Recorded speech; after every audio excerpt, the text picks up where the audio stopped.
kinakaaway natin ang Diyos. Paano nangyayari ito?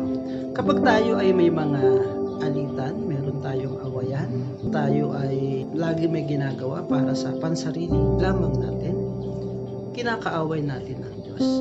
Paano ito nangyayari? Kapag iniibig natin ang mundo at kinakaibigan ang sanlibutan, kinakaaway natin ang Diyos. Kapag meron tayong kaibigan, binibigyan natin ng panahon, kinikilala natin, tayo ay nakikipag-fellowship sa Kanya. Ganyan din yung ginagawa natin sa mundo kapag kinaibigan natin. Kung ano yung ginagawa nila, ganoon din yung ginagawa natin. Yun yung mahalaga sa atin. Yun yung binibigyan natin ng oras at iniibig natin. Yun yung laging nasa isip natin. Kapag ganun yung ating ginagawa, kinakaaway natin ang Diyos.